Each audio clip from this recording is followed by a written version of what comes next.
Okay, well, it looks to me like it's time for us to start. First order of business. Can you hear me? Somebody speak up or wave or something. Yes, you're very much audible.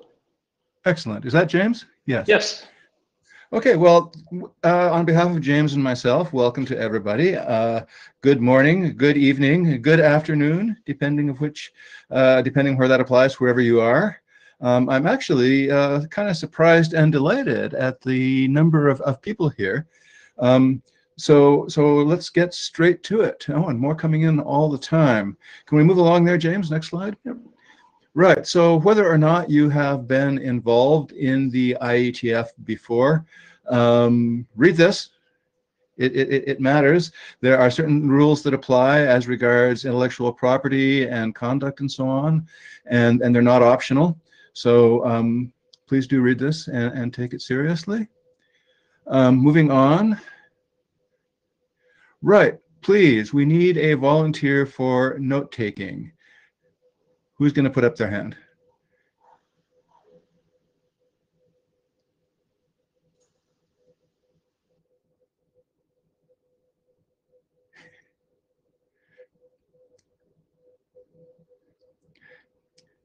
Well, there are lots of people who wrote excellent drafts and have obvious, writing skills. At least one of them ought to be able to take notes for us.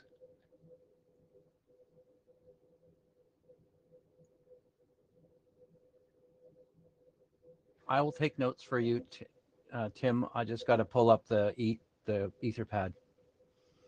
Excellent. Who is that speaking? Sorry. It was Michael Richardson. Michael Richardson. Thank you very much, Michael. Let me know when you've got that running.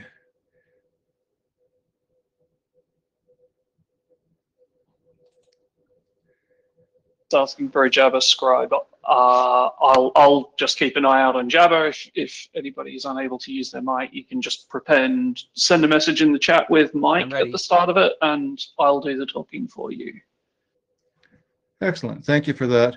For those of you who haven't used the interface before, you can detach the chat so you can see both the user list and the chat. That's quite useful. Okay. Thank you both for pitching in. Now, if the agenda that's posted as the agenda was very minimal, but then there's a larger agenda. Maybe, James, we could look at that. And before we do anything else, just a couple of words. My notion was to see if there were a few sort of big and unsubtle issues that we might have a good hope of making progress on here in real time. But I'm not religious, and I don't think James is about this either. Anybody would like to object to one of these or add something they think would be a good candidate? Now would be a good time to speak up. Along with the compliance test suite, do we want to talk about the reference implementation?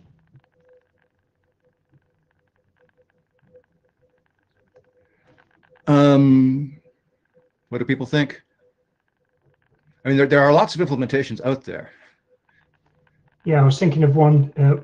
I've been developing one in line with one of the drafts to kind of exercise the draft and push out any corners along with it, just to help as a way of developing the draft.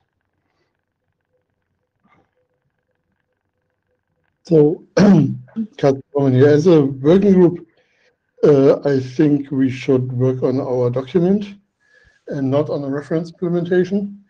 But on the other hand, I think we would be better off if we had one or two reference implementations that we can throw examples against and decide whether what the people who wrote the reference implementation understood of the document actually matches what we want out of the document. May I suggest that what we do is when we get to compliance test suite in the agenda, we cover that together with a reference implementation, since the two are closely linked. Yeah, thank you. Okay, fair enough. Anything else?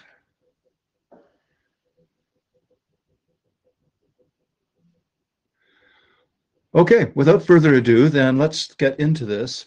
Now, the general issue here is the writing and review process.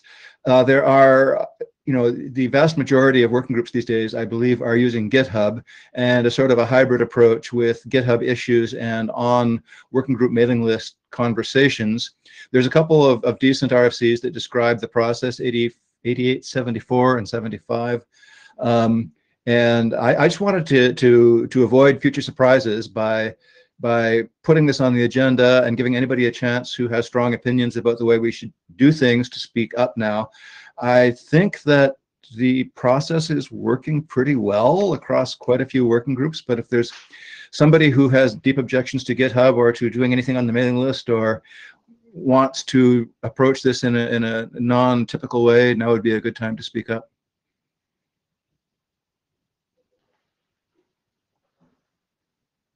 And at a meta level, if you're going to speak up, let's use the list. You push the little up raise hands button, and we'll call on you. Things work better that well. So if I'm going to shut up, and if I hear silence for a little while, I'm going to assume that means everybody's fine with the typical hybrid GitHub and mailing list approach.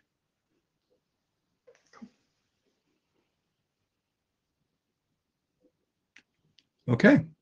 So found. Excellent. Now, there's one meta issue. James and I have been discussing a bit about, so we're going to have to name an editor or co-editors. And several of you have expressed willingness to put cycles into that. So thank you so much for that. It's so great to have people who have energy to do that. Speaking, personally, my instinct, and I've talked about this to some, really seasoned IETF hands, is to have, fewer rather than more editors. So I think most likely we'll probably want to ask one of you to step forward. And the idea is that if you're not an editor that unleashes more energy you can put into the discussions, and we'd like to have lots of people putting energy into the discussions. So thank you for that. And James and I will think about it and probably have further conversations with you folks. Okay, we have 2 existing input drafts. We're going to have to get to the point where we have a succession of working group drafts. I think people on the call probably understand the normal process that works. You have working group drafts, and we have consensus calls and update the drafts, and eventually we're all happy and take it and convince our ADs that things are fine and take it forward. Does anybody have strong opinions on how we should move from our existing 2 drafts to a consensus working group draft?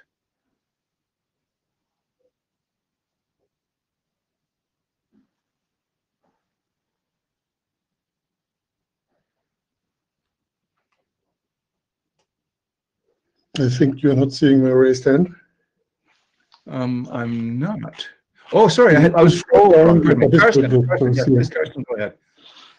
Yeah, so we have 2 drafts. One was essentially generated from the original 2007 article and essentially just updated a little bit, but not completely, for 2020. And one is charging ahead and defining some details. I think that's actually a very good situation, because we have input for both the introductory part and the detailed part of the document. So the next step I think we should do is just merge the 2 drafts, which is probably easier when we have had the discussions we have to have today. So we have answers and can select between text where we have different pieces of text, but that might give us a good basis for going ahead.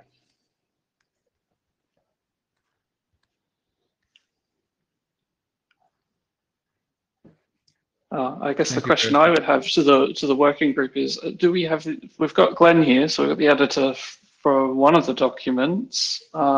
Without me having to scroll through, would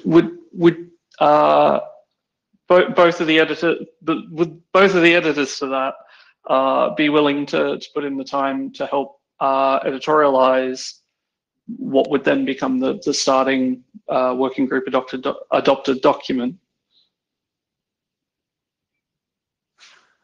Do you mean both of the editors of that, or the editors of both those? The former, not the latter. Okay. I think. Go ahead, Glenn. Glenn, you have no You're audio. muted, Glenn.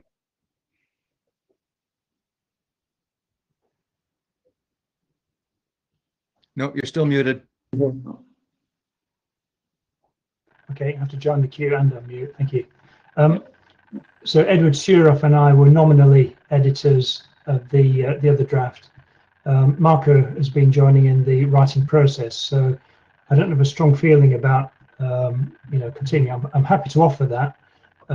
If anybody else wants to kind of take the lead on that, I'm very happy too. I think Edward has got some time available. I don't know if he's on the call. He seems to have had less time available more recently, so I suspect he's not in a position to offer that. But I'm guessing there. Okay. So I think I'm hearing consensus that nobody is religiously attached to the notion that it must start from document A or document B, and nobody is objecting to the notion of creating, a working draft, taking input from both of them. So would I be correct in saying that's the feeling that I'm hearing?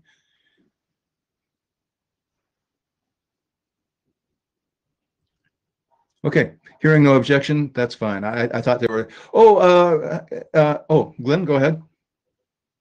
Yeah, I'll just voice one concern, which is that there are a number of things in the original Gerstner article which were kind of dangling links, things that weren't dereferenceable, promises that weren't delivered and such like. And I was a little bit concerned that if we took that as a starting point, the camel would have got its nose under our tent, as it were, and we could soon end up with the whole camel there, if you use that analogy. And so I'd be happy to take that as input and cut and paste sections of it to provide introductory material. So I'd prefer to start with a blank slate sheet, or possibly start with the draft that I've been working on, because the approach there was to go for a minimal subset that should be non-contentious and should satisfy the consensus amongst the current implementations. So I was trying to be conservative there so that it'd be easy to adopt. But I don't mind if we start from a blank sheet and cut and paste from both of them. But I'd just be a little bit nervous about taking the whole of the Gerstner document to start with, because it's very difficult to remove text. It's easier to add text incrementally. That's my personal position. Does anybody know if Hans Gerstner is actually interested in participating in this work? Well, Kirsten, you know? Stefan told me that he is interested in this work. His focus has shifted back from computer-related stuff to mechanical engineering-related stuff in the last decade or so. So he's not going to put in major cycles, but he's certainly interested. And he has already asked me about the progress of this activity, because things take some time starting up in the IETF. So I think he will be around. I think he won't have strong opinions on detailed issues, but I think he's generally happy with the approach of finally having a document here.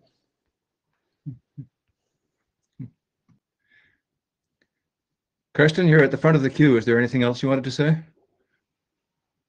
I just wanted to say to Glenn that I'm a part of the people who find it easier to delete text than to add text.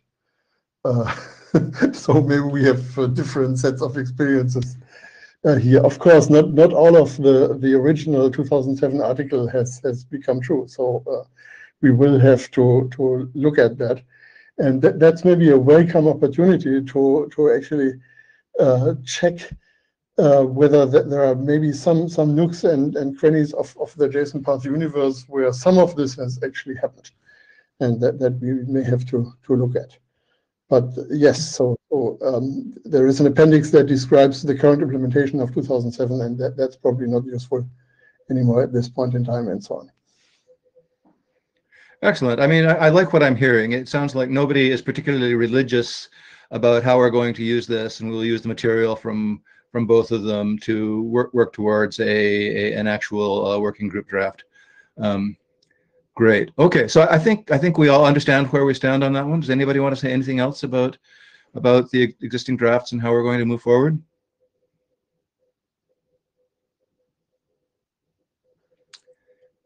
Excellent. Okay, so moving on the agenda, there's the compliance test suite and the related, reference implementation.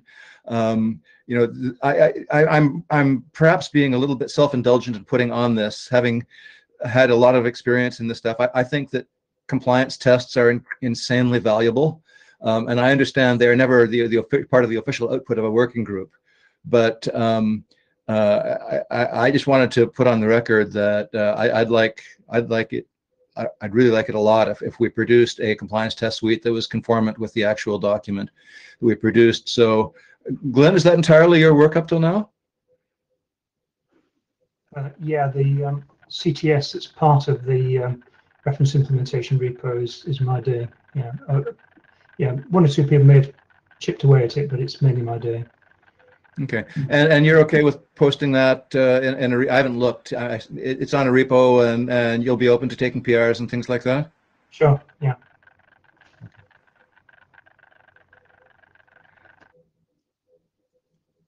Any other opinions on test suites and reference implementations, and anything we should be careful to do or avoid doing? Glenn, go ahead. Yes. An approach I took with this test suite was to make it lag strictly behind the draft, because it's easier to get ahead of the draft, and then you end up with essentially tested behavior that's not specified, which I think is anathema to this group. So I kind of recommend that approach, really, to try and let, if there is a reference implementation, and certainly if there's a compliance test suite, to have it lag behind the words in the text rather than get ahead of the words in the text. Of course, we can do branches to experiment. Cool. Thank you. Karsten? Yeah, what Glenn said. So it's really easy to have a document that doesn't really describe things, and a compliance test suite that does, and then you run into ambiguities and so on. So it's probably a good idea to have a good way to reference back from the test suite to the document, to make sure that things that are in there are either rooted in the document or are actually proposals for something that needs to be put in the document but isn't there yet. So I think it's useful to have that as part of a test suite, as long as it's clearly separated. But I would like to repeat my observation that it's not really the job of the working group to do compliance test suites and reference implementations. Actually, some IETF work groups have done that. So, for instance, the OPOS people have actually generated a reference implementation. So we could do that, but it would be a somewhat unusual way of going forward for a work group like this. Okay, understood. Alexander? Yes, thanks everyone. I want to second what Karsten has said. I think we should be careful so that not the reference implementation actually drives the standardization effort, because what could happen is that people actually look us sideways on the implementation and say, oh, we actually found out that it would be much nicer if we tweaked here and there, so that the implementation suddenly becomes the driving force in standardization. And I think that shouldn't happen. Yeah. So the reference implementation, or however you want to call it, compliance suite, shouldn't be an official work item of the working group in the first place. Yeah. Yeah, good point. I hadn't actually considered the issue of the official status, but that's a good one we should look at. I had seen it as unofficial. I'm reflecting a personal bias. I have found that having a test suite actually more than a reference implementation to be tremendously useful. And what you cautioned against, actually something that I found useful, is if a change comes in and it turns out to be really hard to implement in the test suite, or really hard to test, that maybe a pretty good signal that maybe there's you want to look carefully at that. Rick Taylor, please go ahead. I'll try again, unmuted. Actually, Tim, you just covered pretty much my point, which was test suite as a working group item seems a bit of a stretch, but a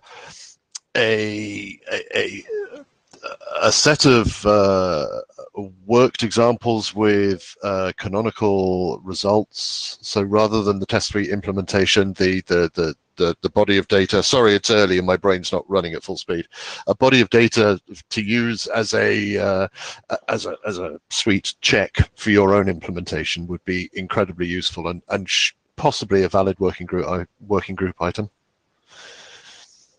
Okay. Fair enough. I will take an action item to find out, what is the conventional wisdom about potentially actually adopting such a thing as a working group item. I would be in favor of having that done either way. But anyhow, yeah. Karsten again. Yeah. So let me contradict myself. We like to have good examples in specifications. And that may be somewhat of an anathema to people who think that specifications should be overly formal documents that you need a PhD to understand, and so on. That's not usually the way we do things in the IETF. So good examples are kind of a test suite a little bit. And we actually have built test suites out of the examples in an RFC.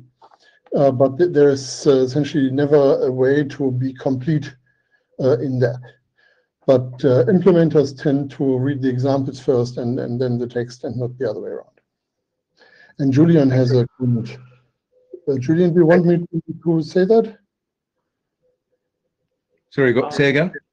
Julian has a comment in the chat. So Julian has said that's what we did for the HTTP structured headers specification. Except that I don't know what that is. Yes. Julian, any more detail on that would be welcome. In the meantime, Julian's on the queue. Excellent. We'll get to him. Glenn? Yeah. I understand that a piece of software is going to rot over time, and so it can't be a deliverable of a working group because it'll just become irrelevant. But given that the compliance test suite is probably going to be a piece of JSON text, we could even make that an appendix of the internet draft. And that's probably a really bad idea, but I'd like to understand why. And can someone explain why we shouldn't do something like that? That's definitely an interesting idea and something we should explore. Alexander? Thank you. Actually, it just came to my mind. I see one opportunity and one risk in that compliance test suite. The risk is that any implementer of any Jsonpath implementation would run their code against that compliance suite and consider it 100% compliant, even if that compliance suite probably doesn't cover 100% of the specification. That's the risk that I see. So we need to be very clear on what that compliance suite does actually cover.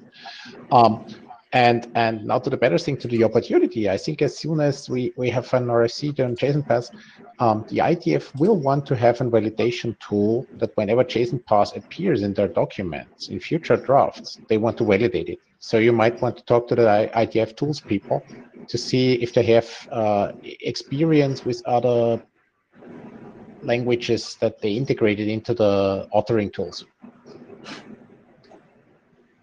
Interesting point. Mm-hmm. Julian? Hello, can you hear me? Yes. I had to grab a headset, sorry.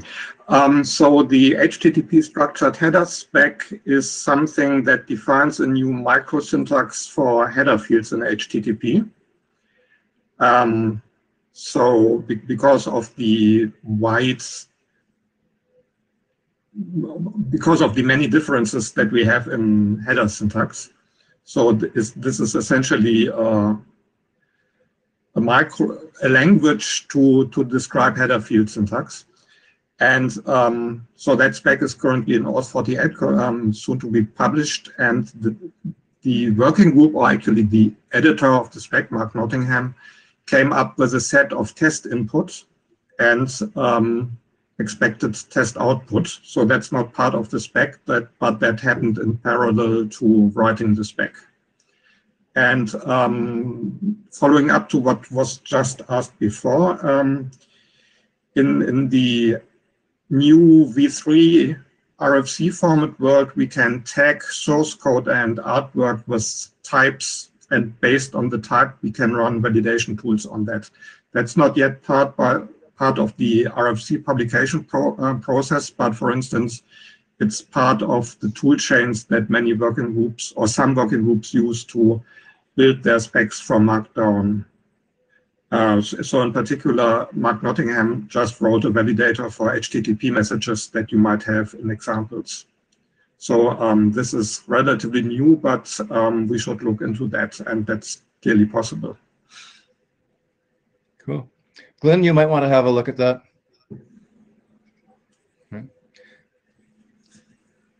Rick again? Hi, guys. I just had a quick look at the JSON pointer RFC, just as a sort of cross-reference, and that has some examples which, you know, personally I found extremely useful to start building a test validation suite from. So perhaps as a pragmatic approach, at least having some examples that are fairly canonical and cover most of the corner cases within the actual specification goes a long way. And then the working group can worry about producing a test suite as a further charter item. That would just be my approach. Yep. Cool. I mean, my experience is I've you know been engaged in the development of various DSLs of one kind or another, and I noticed the ones that when they launch have a command line validator that anybody can just download and run. People find that just insanely helpful, and I recognize the risk that, you know, somebody might over rely on that and assume that if it passes the validator, everything's fine. But still, it's a useful tool. Okay, I think I'm hearing Julian. Go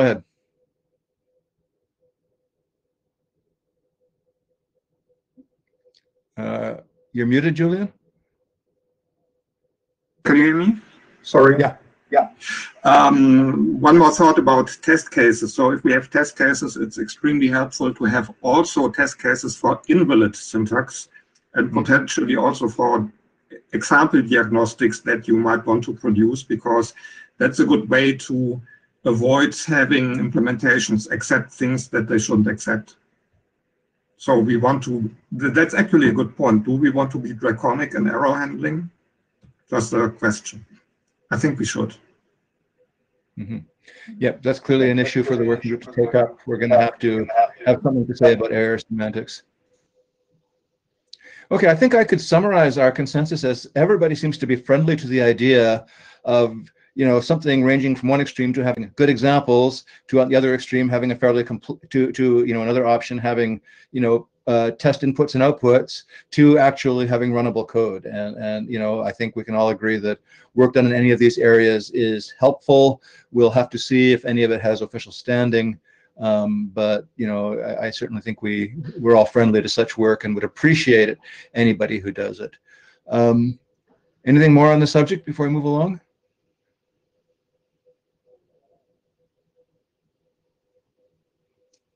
Okay, that was useful. Thank you. Okay, an actual material technical issue, and maybe we can settle this. So as everybody knows, the original Gessner spec specifies syntax for how you could Jsonpath could reach out and, you know, invoke functions, but didn't actually specify anything about what the functions would be or what language it would be. And you know, various implementations have done various things, and I would be very interested to hear the sense of the working group as to, well, what should we do? I'm not going to constrain it at all. What should we do about this? Who'd like to have an opinion about that?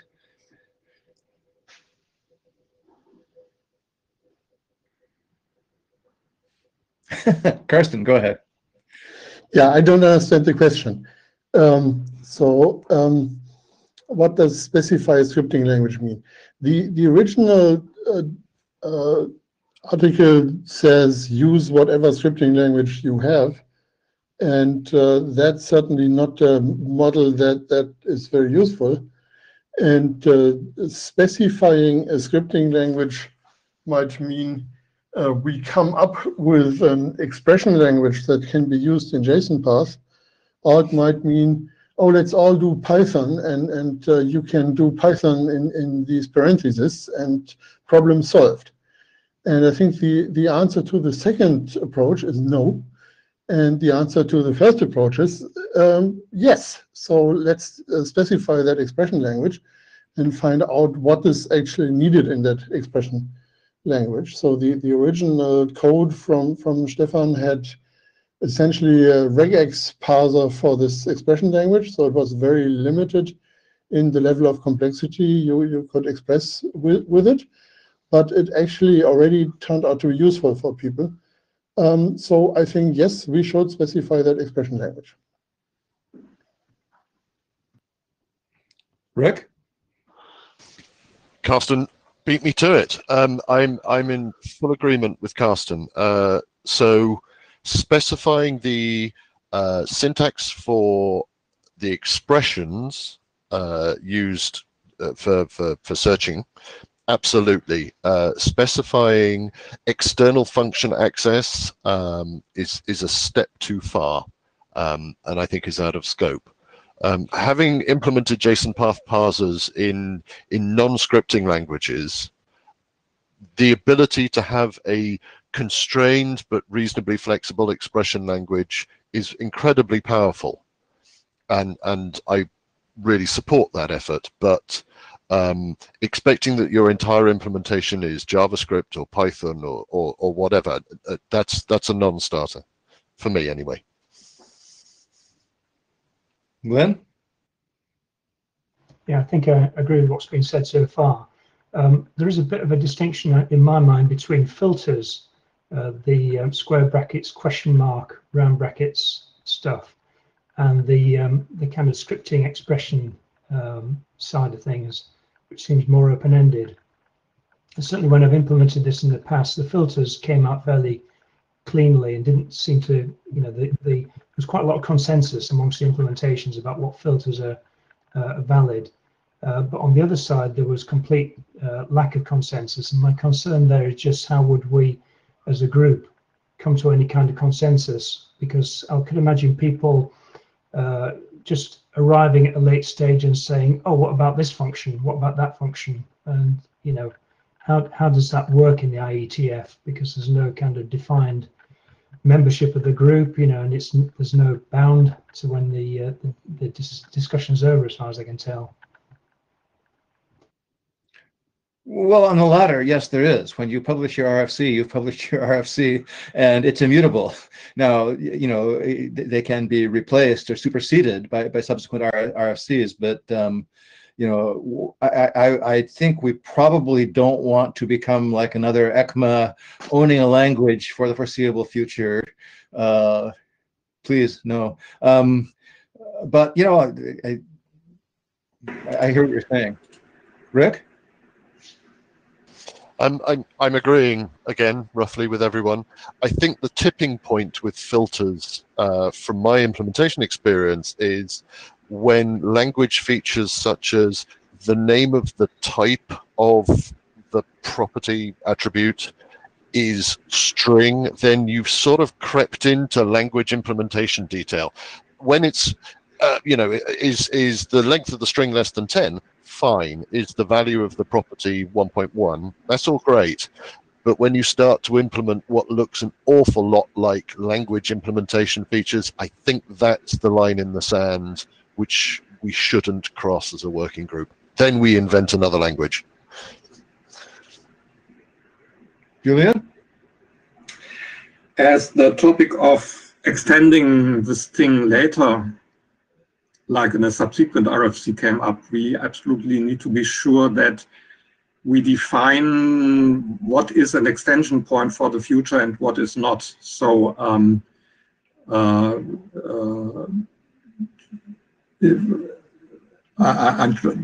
for instance, in the HTTP2 work, we found that things that were supposed to be extension points and be useful for future modifications of the protocol were not implemented properly. So once those things get exercised, these implementations break. So we need to have a plan for what is must ignore and what is must understand if you see something that you don't expect.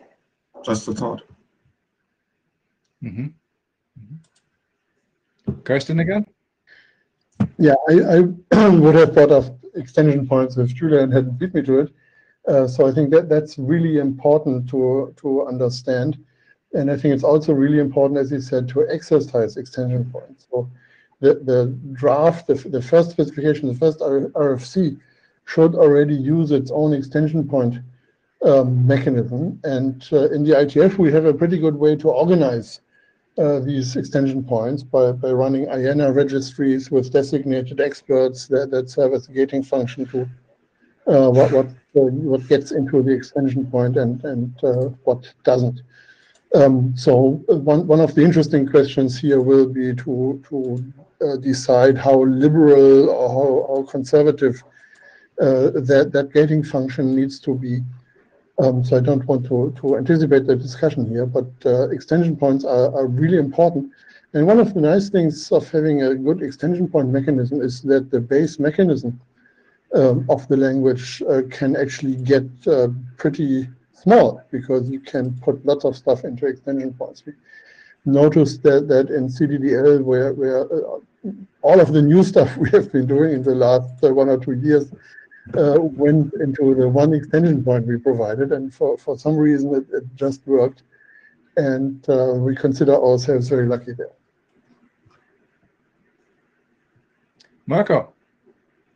I comment back on the Jason on whether we can use the type freely, or if there's that a implementation detail. I think we should reason whether the well-known types defined in the JSON standard itself are still, whether they do belong here, and I think they should. So we can freely talk about what types the node have in the filter language.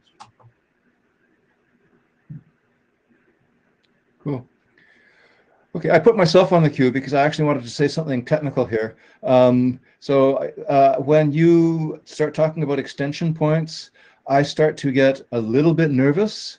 The the classic example of a standard with a lot of extension points is SQL, which has an infinite number of extension points and has zero interoperability. So you have to be careful that an extension point isn't an excuse for vendors to stake out land grabs and so on. So when we get to technical discussions, I'm probably going to be quite conservative about what we say about extension points. So I'll take myself back off. How do I do that? Oh, yes, here. So I think what I'm hearing is that the sense of the group, for the people at least who are speaking up, is that the filtering capability seems to have fairly broad support. Nobody seems to want to either adopt an existing language or invent a new one.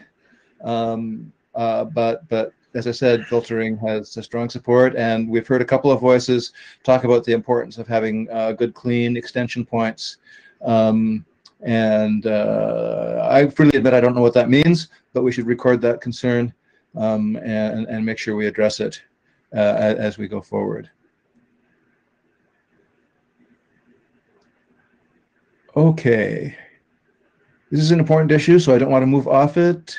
Let me see, we're doing just fine for time. Wow, we're doing excellent for time. We have a full 2 hours here. No further comments on scripting and filters? Fine. Okay. Next one. What can we say about the result of evaluating a JSON path? Now, the reason this came up was in the discussion, the early discussion we had, somebody said, well, of course, everything that comes back is by definition an array. And I went, oh, really? And so clearly the document we produce has to be very clear about the syntax of, what's legal in a JSON path and what it means. But given that this is going to be embedded in many programming languages, I'm wondering what in fact we can say about what the result of evaluating a JSON path is. Does anybody have strong opinions on that? Rick.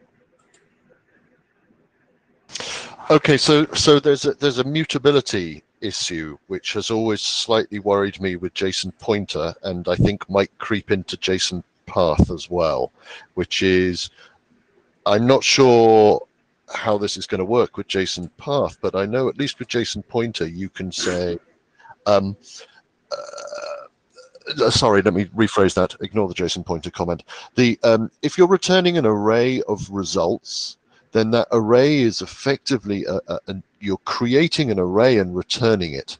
So find me all the items with a property of red within this large data set, and that will return you an array of the 5 items that match your filter.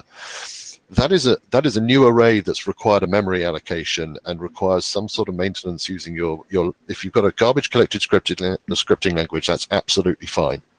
Compare and contrast that with a filter which will only return you the one result you're looking for and can effectively return you a pointer to an existing item and requires no memory allocation. As a little bit of background, I work for Airbus, I work in the aeronautical industry, and bizarrely, we actually use a lot of these so-called scripting style languages, but we use them in very formal environments where we care a lot about memory allocation and a lot about performance. And this applies to IoT and embedded as well. So having the standard result set from a JSON path expression be something that has to be has to be allocated and returned is something that needs some consideration. So for example, in my implementation, I effectively have 2 code paths, one which will return you pointers to something which won't touch the structure, just reference into that existing structure, as compared to a completely different JSON path function that will return you a new collection of results that you then have to go and handle and own. You know, it's handing you out the pointers, you have to free them. And that is a consideration that sometimes gets missed when you're coming from a garbage collected scripting language perspective. Interesting. Julia. So thinking about what a program could do with the result of a JSON path query, isn't one obvious use case something like find these things in my JSON, and once I've found them, I want to delete them? So that would mean that returning an array containing copies of these items will not really be helpful, right? Because then you would need to go back to the original JSON and find these nodes. At the point of running the JSON path query was to find these nodes, right? Just a thought. And the takeaway from that is that there are different ways to use the result of a JSON path that are wildly different in the requirements they would impose on whatever comes back. Don't know what I take from that, but it's an observation that sounds true to me. Glenn. Yeah, I'm sympathetic to that issue of memory allocation. And one of the implementations I worked on had essentially a DOM of the JSON file as input and a collection of pointers as output into the DOM. And the reason for that was so we could mutate the contents and then produce a new document by picking out particular points and mutating the nodes. But I think the crucial thing for me is that in the spec we need to be very clear what the difference is between a single node result and an array of length 1. I think in the past there have been some ambiguities there and confusions. So, you know, we might want to give options to return a single item, but we need to be really clear in the spec when it is a single item, when it's an array of length 1. Okay. Karsten. Yeah, so basically I think the abstract model should be that we get a JSON tree as input, and this JSON tree has positions in it, which are the various places in there, the branches and the leaves and so on. And then what a Jsonpath spec gives you is a set of those positions, subset, or essentially a mapping of these positions to a Boolean, or however you want to think about it. But it just selects part of that tree. And I think part of the confusion is that the discussion then always turned into how do we represent this in environment X? And of course, there is no natural representation for the set of positions, for instance, in JSON. So Stefan's original document talks about returning the values at those positions or returning output paths that are essentially JSON pointers into the structure. And both are representations, but I think we should not think in terms of those representations. We should think in terms of the concept of marking the JSON tree with part of the result and not part of the result. And that's essentially what the Jsonpath expression returns. Mm-hmm.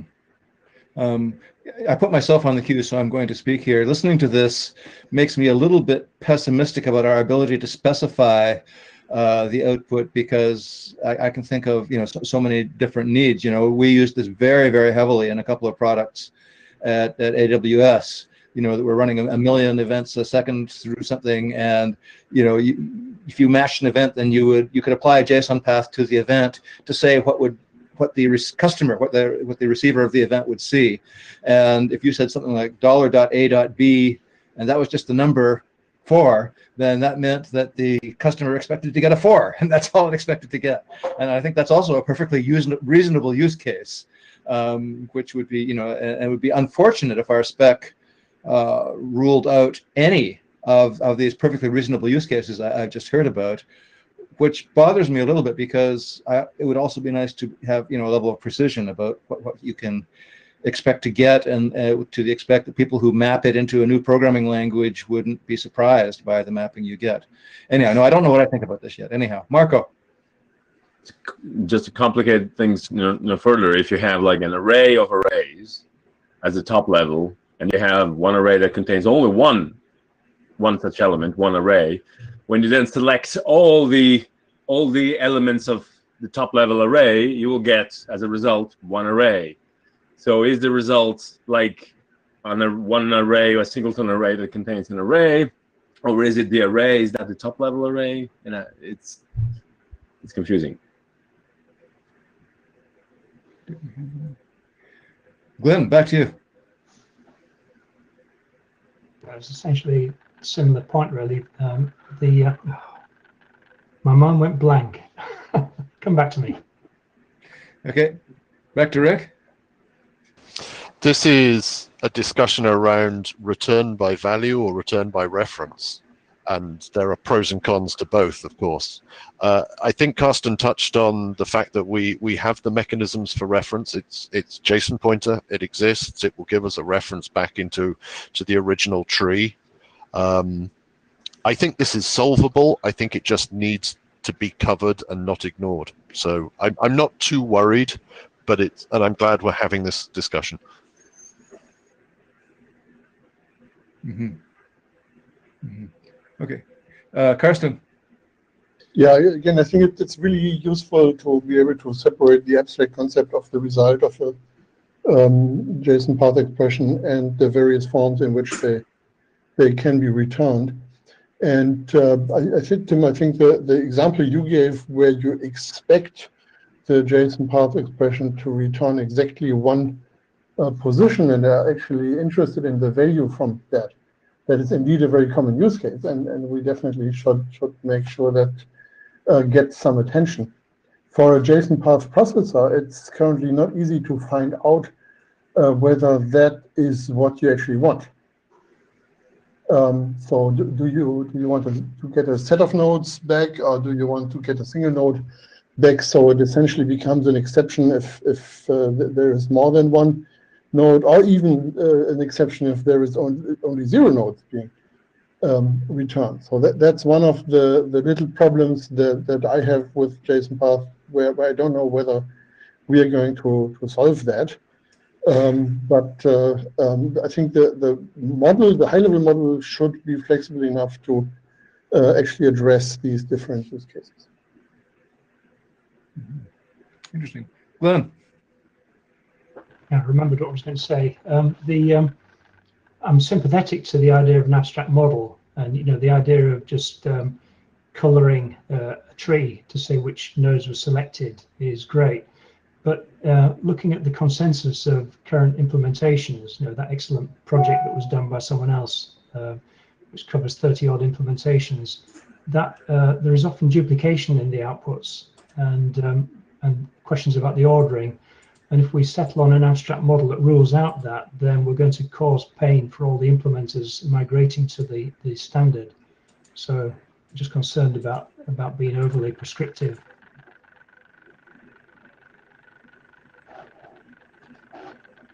Marco.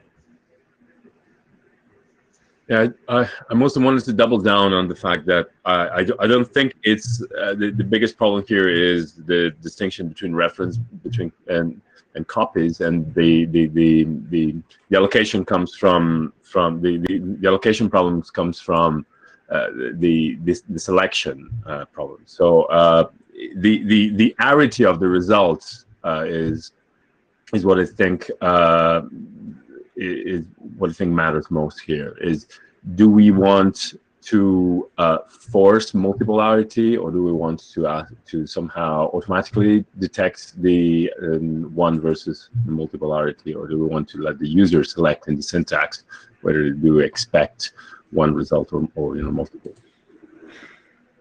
Mm-hmm. Rick?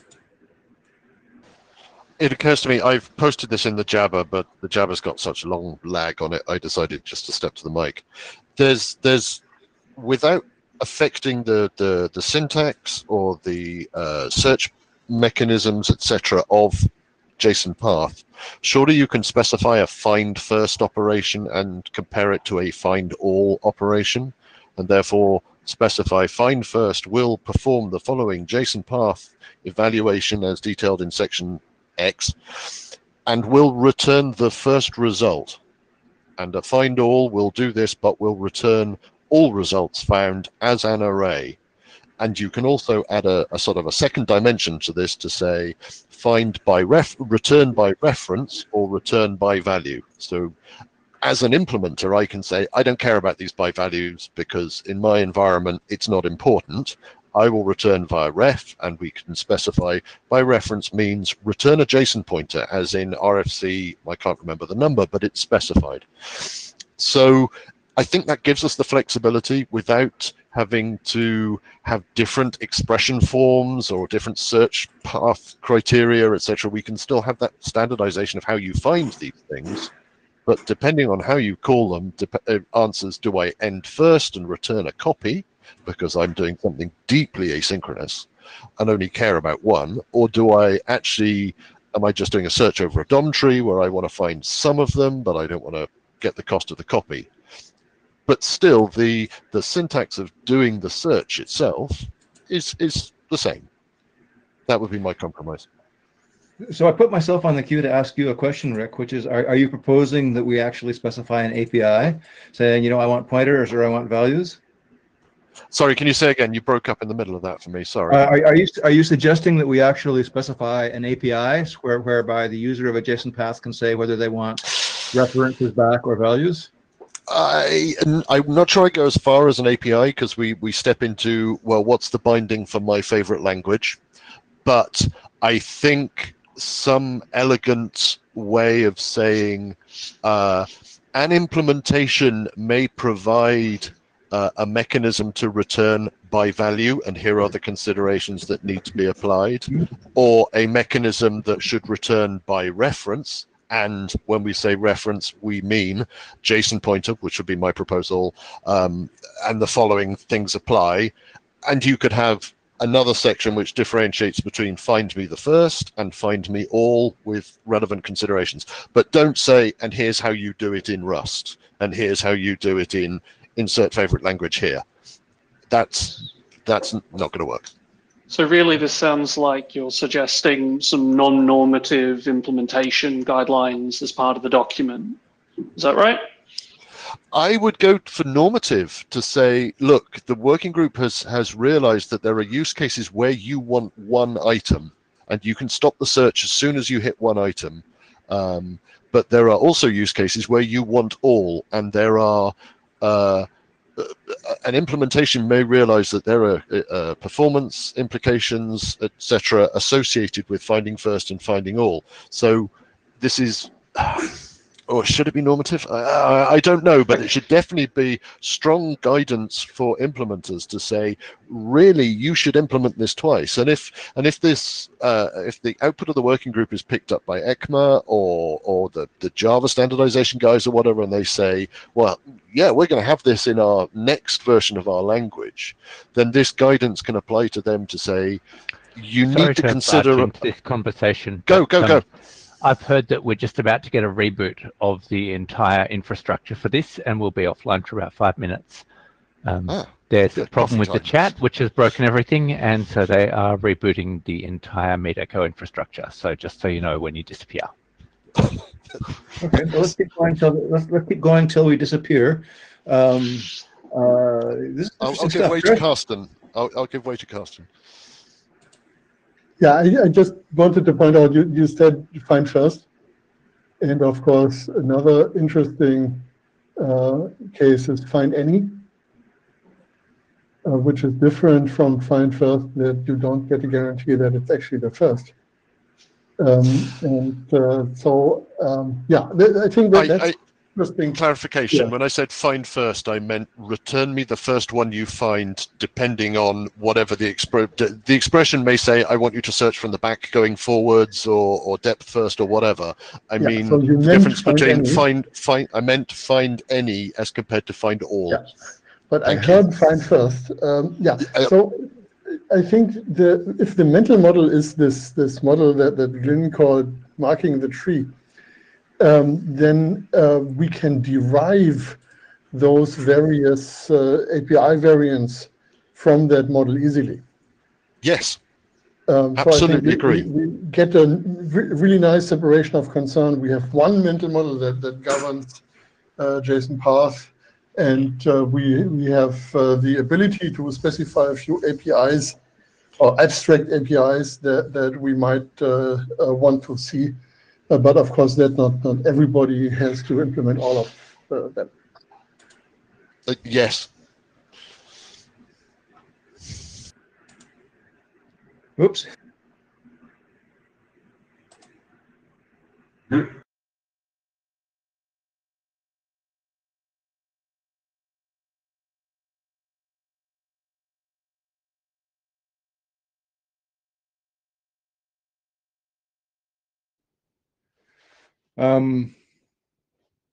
My meeting is back.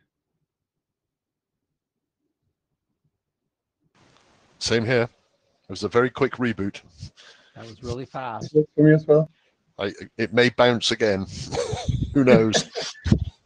Whoever did that, I'm super impressed.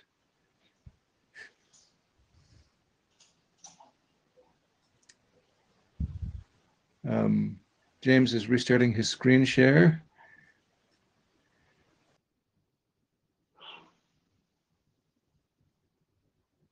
There we go. That should be back. There's Michael.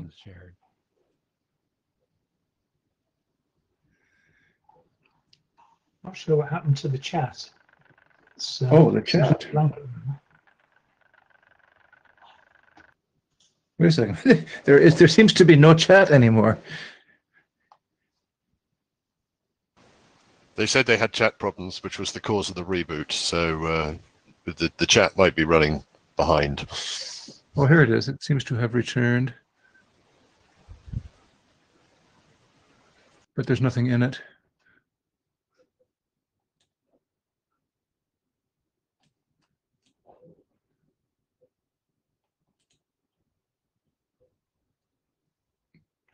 James, your screen share isn't working. It's not vital, but you might need to hard refresh your browser or something. Oops.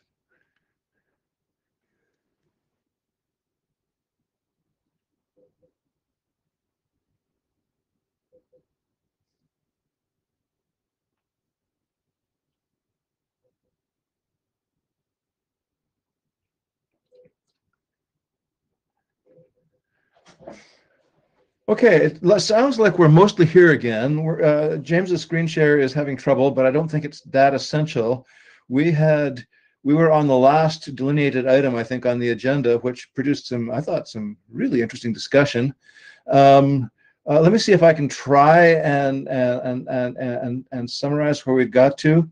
Is that I think we agree that the variety of uses to which the evaluation of a Jsonpath expression can be put makes it difficult to be very prescriptive. And also the different number of programming languages is going to be embedded in are going to make it hard to be terribly prescriptive about exactly what form that return takes. But there is certainly scope for us to write strong guidance into the document for implementers about the kinds of requirements they should be prepared to solve. Any other key points from this discussion we want to capture, or does anybody want to add anything further? Yeah, Rick, go ahead. So one last thought on this subject. I think it may be worth in the actual Jsonpath specification enumerating these different methods of acquiring a result. The reason being, I'm doing a fair amount of heavy lifting with JSON schema at the moment, and JSON schema uses JSON pointer as part of its structure. So a certain part of a schema is defined as, this is a JSON pointer to somewhere else. Now, if that was to be extended to say, or changed to say, this is a JSON path to somewhere else, but the consumer of that JSON path is expecting only a single result, then whoever is specifying that mechanism needs to be able to say, this is a JSON path returning only a single result as defined in RFC blah blah blah, type section 3, which defines a JSON path returning a single result as compared to a JSON path returning multiple results.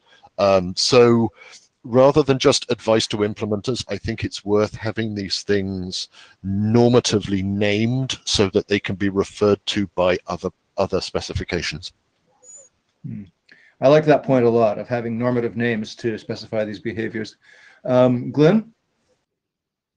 And there was discussion about whether to call one of the APIs find first or find any. I think that raises a really important point, which is, what's our attitude to non-determinism in the spec? I see non-determinism as being a strength because it gives you freedom to implement in a more efficient way or a different way. Some people think non-determinism in a spec is a weakness and is something to be avoided at all costs. So I just wanted to raise that in case anybody has strong feelings about that, apart from me.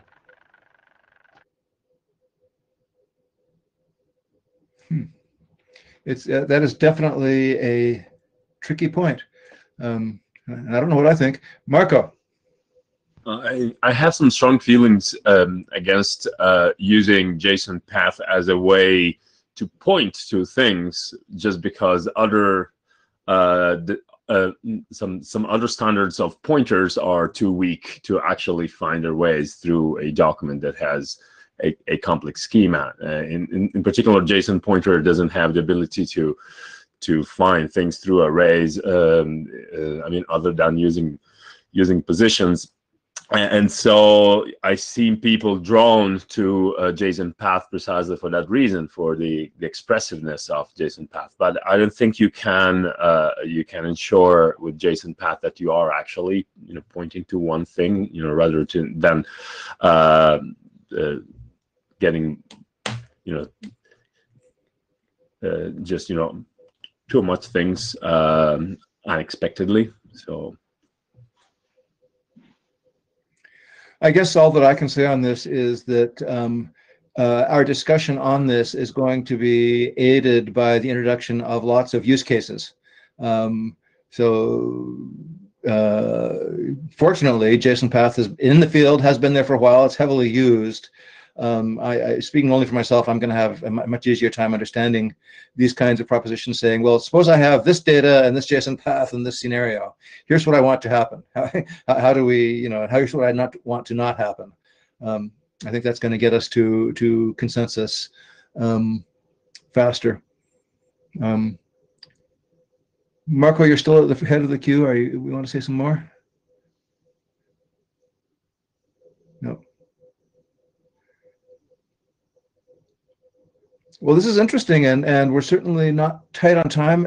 I think we've increased our understanding of the problem, if not of the solution to it, and that's a good thing. Anything further on the result of evaluating a JSON path?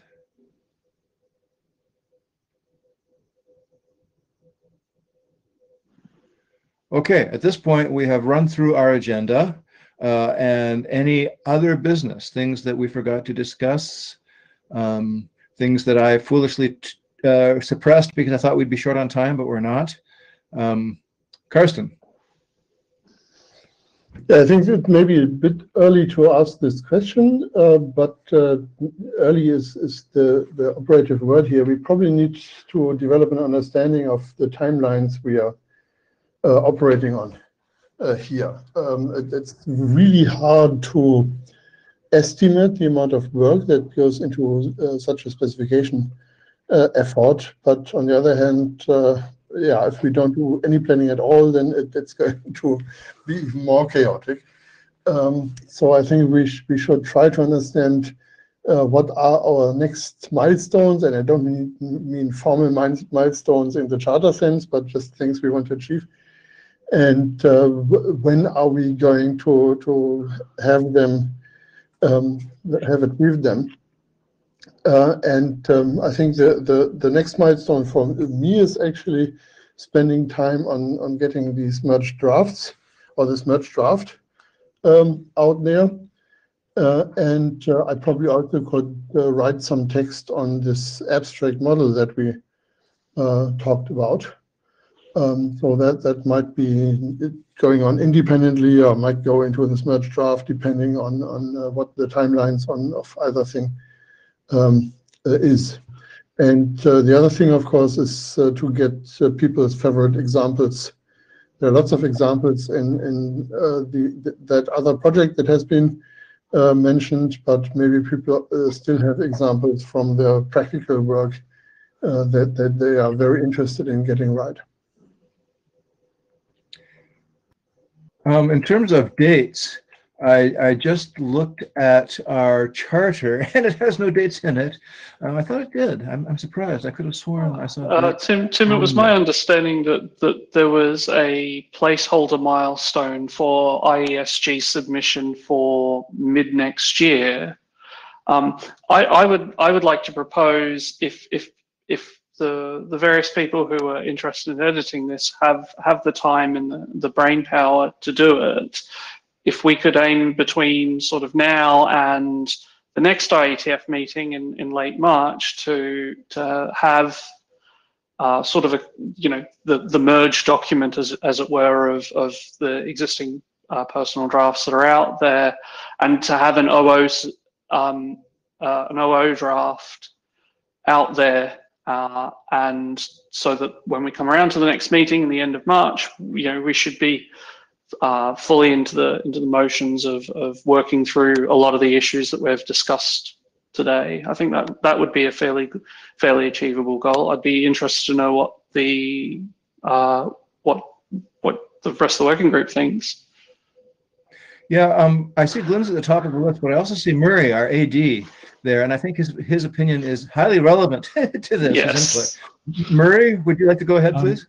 Yeah, you just have the one milestone for June next year, which is the standards track document defining Jsonpath, but that can be renegotiated. So there is one there, but it's not set in stone. So tell me what else you're thinking of. I'm listening. So let me just, Glenn, I haven't forgotten about you, but I believe I heard, if I understood what James was proposing, he's proposing that we have a working group draft with consensus backing of the working group, which nonetheless is not complete by the next IETF, which is March, you said? Yeah, end of March. And my opinion is that the smart way to do this is going to start with a very, very small draft and build it out. Because I mean, there are certain aspects of Jsonpath that are not controversial at all. I mean, $.a.b, you know, $3, you know, kind of thing are not controversial. And if we had something that did a really good job of capturing that, and even in that, there's a few corner cases and so on. If we could get to that by March, I think that would be pretty good. Other opinions? Glenn, back to you. Sorry for interrupting. Well, before I make my point I was going to make, I would say that the draft I've been working on is that form. It's the non-controversial subset, and it tries to cover the corner cases. So, you know, let's have a look at that as a working group. What I was going to mention was the Jsonpath comparison project that's been done. I mentioned the 30-odd implementations that are covered. Just wondered about, you know, since we're talking in real time, it might be good to discuss people's attitudes to existing implementations and how we see migration to the eventual standard going. You know, how disruptive do we want to be? How accommodating do we want to be? You know, I would like to accommodate the consensus in general. You know, maybe not always, maybe not when it doesn't make sense, but you know, rather go towards the current consensus rather than away from it. Personally, but I'd be interested in other people's positions. Yeah, I put myself on the list because I on this one. So, you know, at AWS, we built a couple of large, complex, you know, vast numbers of users, amounts of data services, and we didn't even realize what we were doing. We just built them with JWay. And so the semantics, you know, the language we actually de facto supported was whatever JWay did. And that was a little unfortunate. And realistically, the chance that that we would, you know, that product will ever adopt a new Jsonpath syntax that's inconsistent with something that JWay does today is effectively zero, because there's literally hundreds of thousands of people just using it. So my takeaway from that is we should, you know, try to minimize that, but let's face facts and realize that what we're building is probably for, you know, future implementers and future adopters of Jsonpath, because existing adopters mostly just aren't going to change.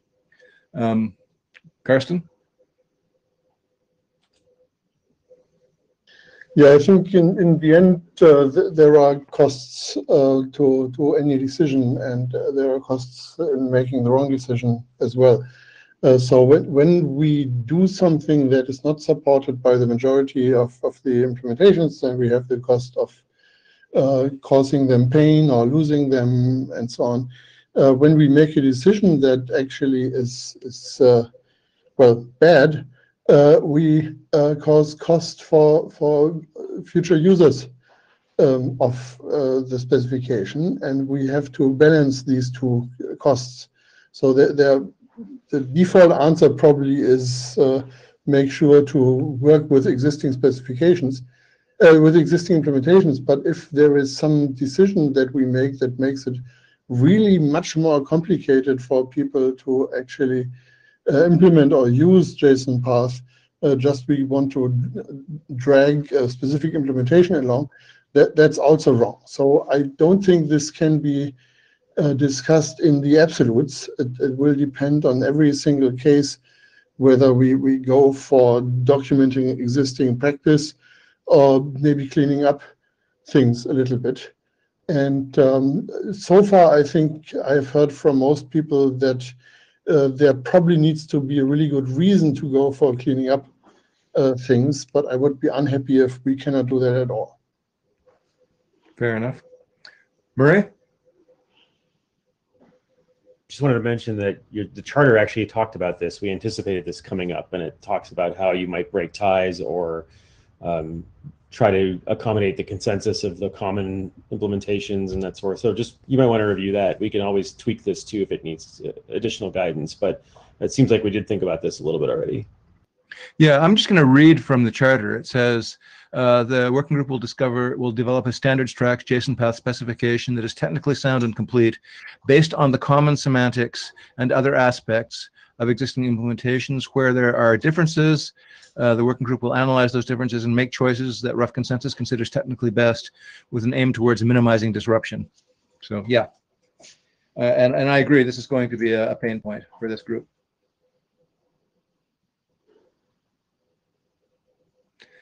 So to get back to where Glenn launched us about target dates, I've heard the proposal of the next IETF for a working group draft with consensus backing that will probably not be complete, but will be correct for the subset it covers. I like the sound of that. Does anybody object or disagree or think that's unreasonable?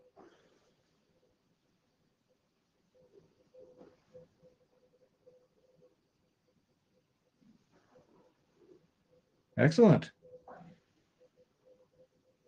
Good. Okay. Do we have any other business? Just as a housekeeping thing, what we can do is, now that we have our GitHub organization created, thank you very much, Carsten, we can create the repositories and the necessary boilerplate so that the editors can just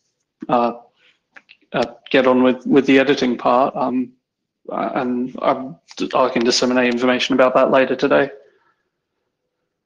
Excellent, thank you.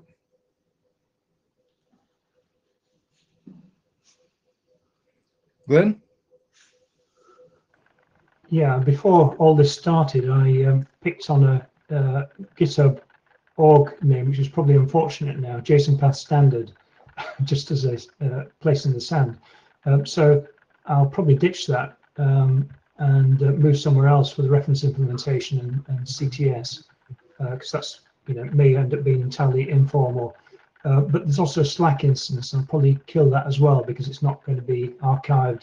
It's not appropriate. So just wanted to mention that I'll be kind of killing off those things so that we centralize on the official organization and mailing list. Right. There's actually a procedural thing. Is it appropriate to do the compliance test if, in fact, we decide it's not an official output in that organization? I don't know. I'm gonna ask around. Julian will have experience for what they did on the structured headers. So you're probably correct, Glenn, that's probably not the right place to do it under that name, but let's not, there's no hurry. Let's make sure we get this right. Yeah, I mean, yeah. I wouldn't destroy the repo, just move it into a personal repo. Sure. Yeah. Sure. Julian? Julian, audio.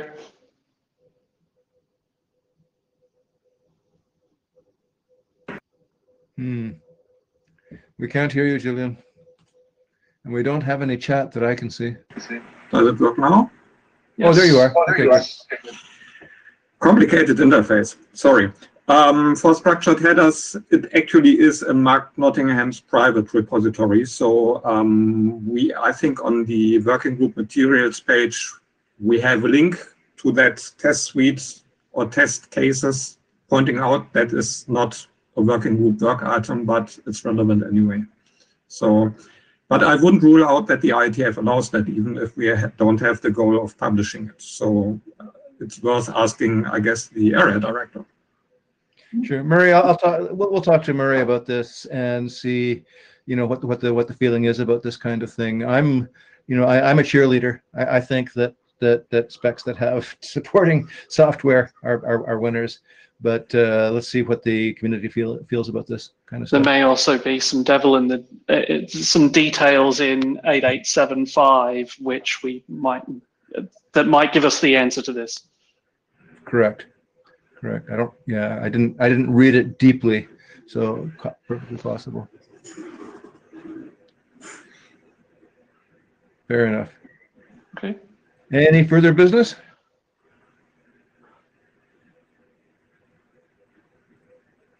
Okay, well, I've learned something about this working group. We get through stuff. Next time we do this, I'll put more stuff on the agenda.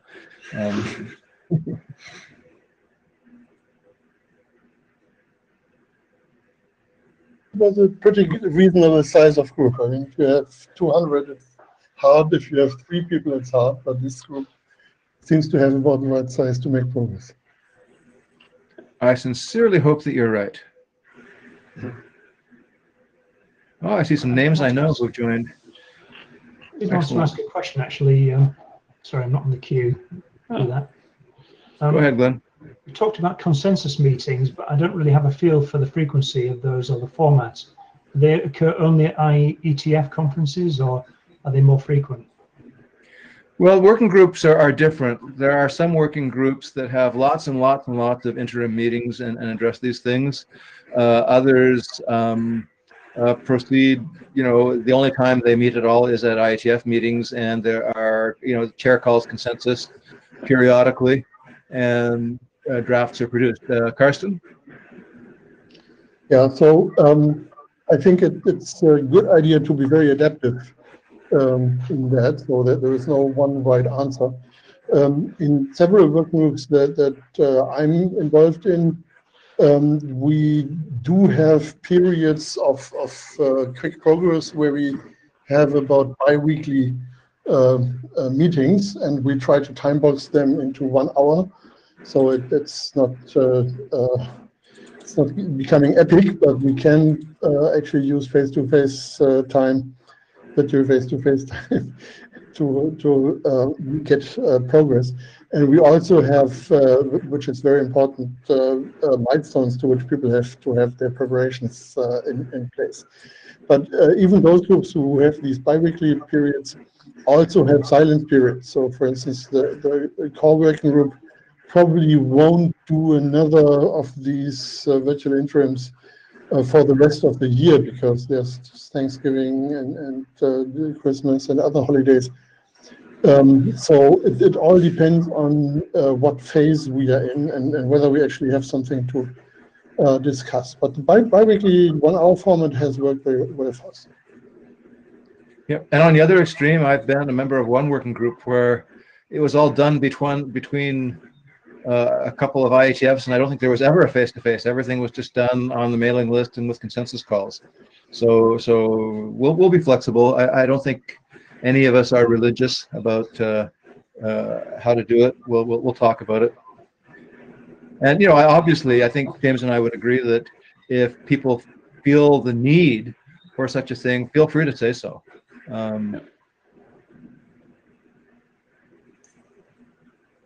Then, of course, we might have something like design team meetings or editors meetings or things like that. So when we are trying to make progress on some things where we already have direction from the working group, but simply have to do menial work to get that reflected in the document. So I think that will also happen, because in the end we will need to have a document that is good.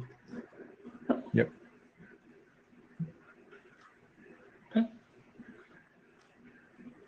Glenn? Sorry, it's me again, but taking the opportunity while we're face to face.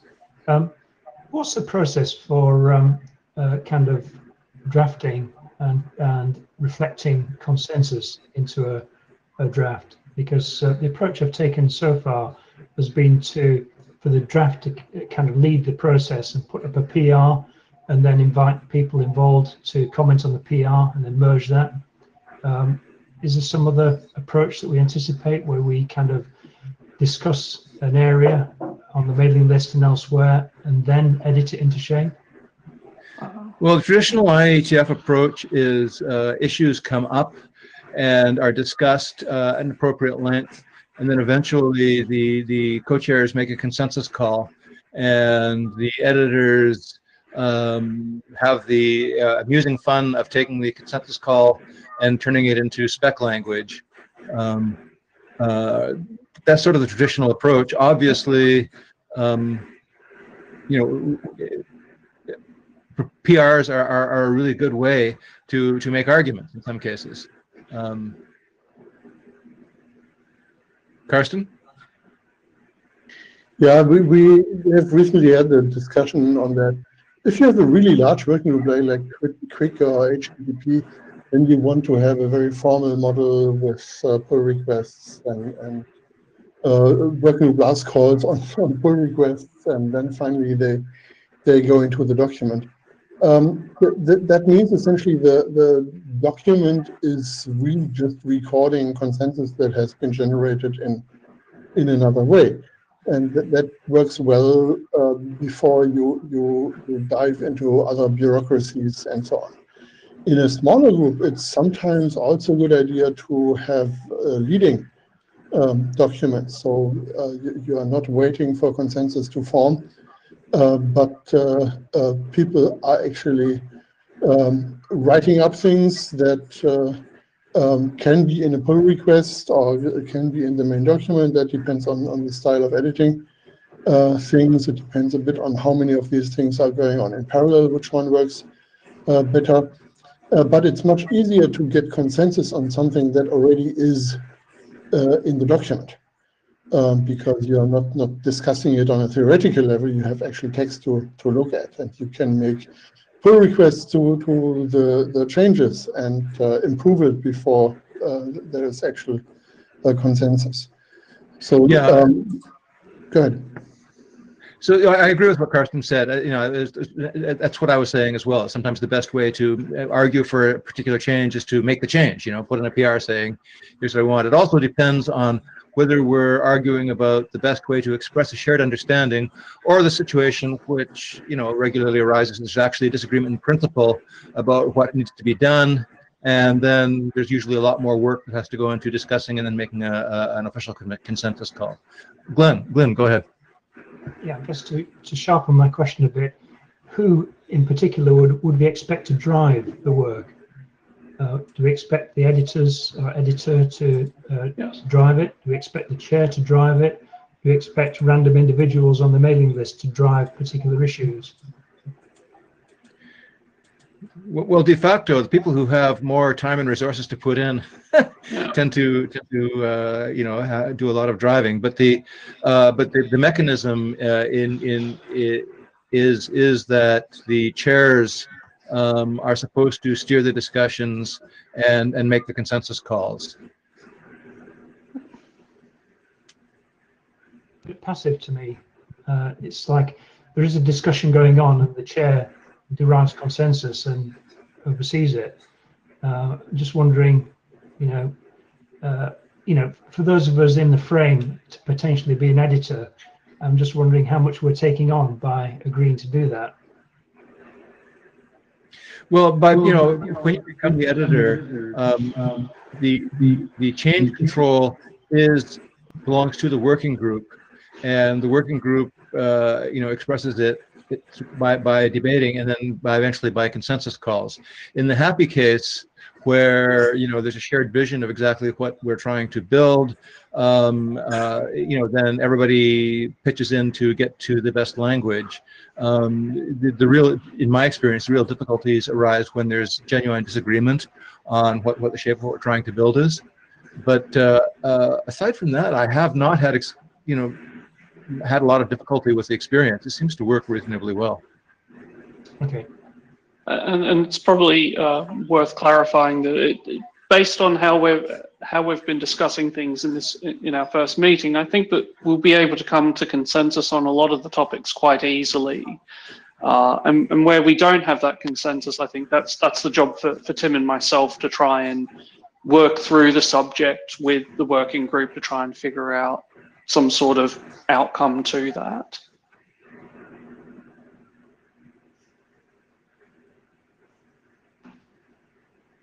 Yeah, what Tim just said is of course right, but it's only true once the working group draft has been adopted.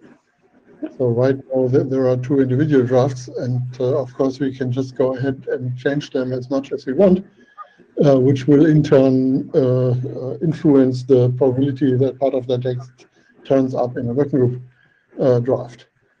In larger working groups that have more than one draft to look at, it's sometimes better not to do the working group adoption too early, because as long as drafts are individual drafts, the owners of those drafts can charge ahead and fix things without waiting for a lot of cycles through the working group. So I'm not sure we are in this situation here, but as a general statement, I wanted to point out that adoption actually completely changes the dynamics of how a document is being processed. Yes, Glenn. Just to that point, I was intending on the draft I've been working on to kind of halt work on that and focus on the document being developed by the working group, not to run it in parallel. So I'm very nervous about getting ahead of consensus. Based on the discussion we've had today, I agree. Whoever it was said, I'm not too worried. I think we'll probably be relatively straightforward for us to build consensus, and that's helped by the fact that we're not inventing anything, right? I mean, Jsonpath exists. Large parts of it have, everybody agrees what it means, and getting that just written down, the shared understanding in a clean, comprehensible way. Is non-trivial, a thing that's worth working on, and I wouldn't expect a lot of disagreements along the way. But I also agree with what Karsten said. There's a lot of value in individual drafts, but once again, I really am optimistic that we can get to shared consensus, incomplete draft by March. Is it then worth us just to be explicit and clear? Is it worth us just saying that what we could do is adopt Lynn's draft as it stands, with the full anticipation that we would be merging in the works from other documents, the other draft, as well as any other contributions, as the starting point for the working group document. Is anybody have any particular thoughts about that?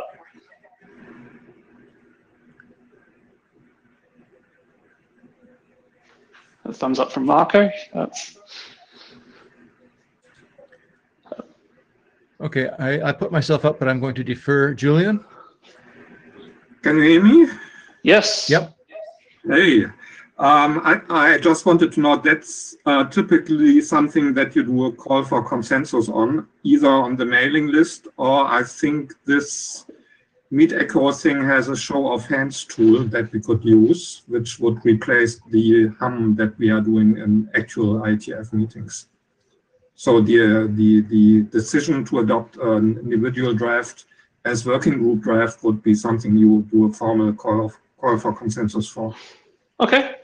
I'm happy to do that as in the Meet Echo now, if that's the easiest way to get to a conclusion on this. And that said, the show of hands or the hum in a working group meeting is taken as input for the consensus finding, but it would still need to be confirmed on the mailing list. So for those who are unable to show up at the virtual meeting or the actual meeting. Okay, we can do both. Yeah. Yeah, I'm a little bit nervous, simply because of the distributed nature of this meeting. I'm really pleased by the number of people who showed up here, which is much greater than I expected. But it is, after all, an odd time for a lot of people, and I'd be maybe a little nervous about adopting based on the basis of a virtual show of hands here, without at least taking it to the mailing list. Sure. Let's take it to the list then. Rick, go ahead. As a chair of a couple of other groups, it's really best practice to handle adoptions on the mailing list. By all means, ask during a session. That's great, but the decision should be on the mailing list really for completeness. Sure. Yeah, I agree 100%. Glenn? I guess the question is, are there any objections here? Because if there are objections here, we could discuss them.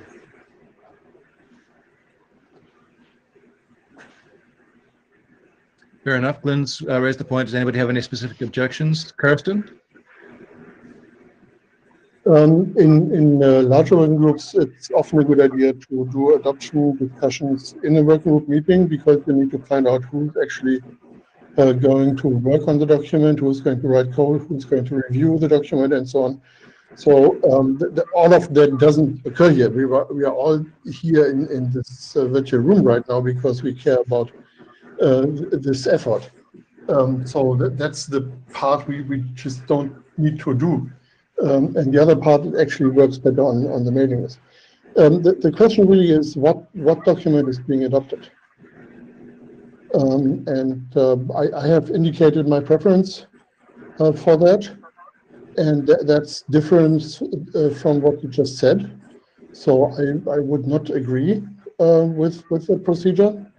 But of course, I may be just wrong. Well, I don't see any reason not to do a show of hands. So the specific proposal, if I understand it, is that the working group adopt the current state of the Glenn, Marco, and somebody else, I forget the name, draft. And let me see, let me use the show of hands meeting. So I'm going to try and do this. So that the working group adopt the current state of the Gwynn et al. Draft as a draft. Okay, so I've started that.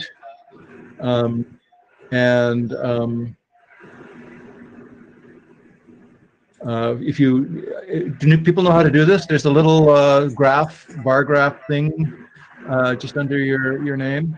You click on that.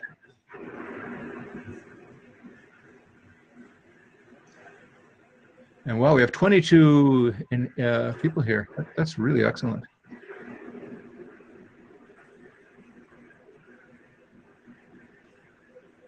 Let's give people a minute. We only have 7 hands raised or not.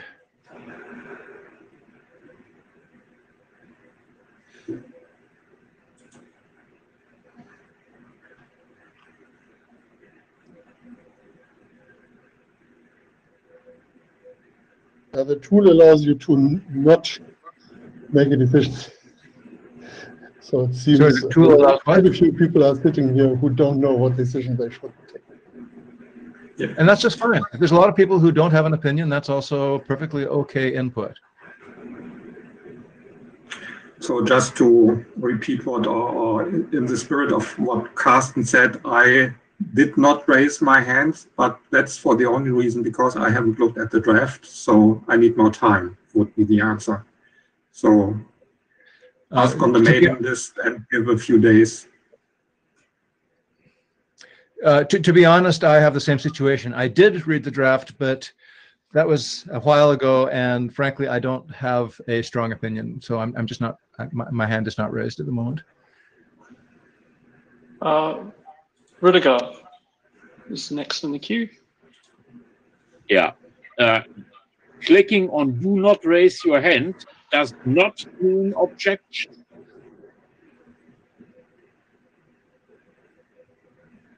Sorry, please ask that again. I didn't understand. Okay. Clicking on "Do not raise your hand" does not mean objection. It just means you were using the tool. Yeah. Asking for objections would be a separate question. Okay. Fair enough, but de facto, there is a real difference between clicking "Do not raise your hand" and not clicking anything at all. Okay, so at this point, I'm seeing 3 hands raised, 6 explicitly not raised out of 22, so that's slightly less than half the people.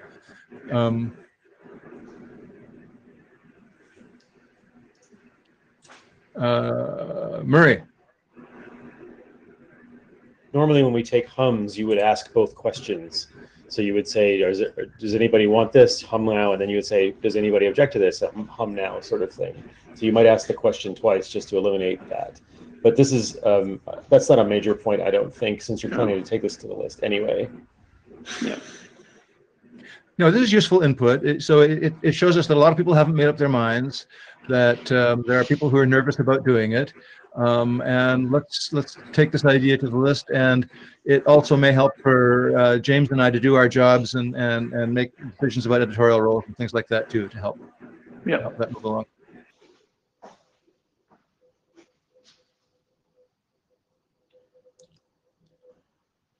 Okay, that's enough votes. I'll end the session. It was 3-6, 3 and 6.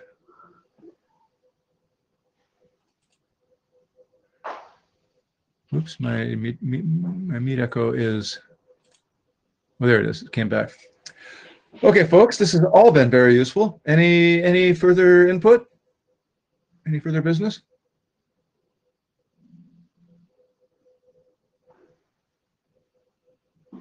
Well, with that, I'm going to say thank you. Once again, good morning, good afternoon, and good evening. Thank you for coming out. I'm really pleased with the. It seems like we have, broadly speaking, a shared understanding of what it is we're trying to do here, and a good understanding of the problem. So I'm super optimistic that we are going to get a good result. So thank you, everybody. James, any closing remarks? No, I think you've done a good job covering it. Thank you, everyone, for your time and participation. Cool. Okay, thanks, everybody. Thanks, everyone. Talk to you later.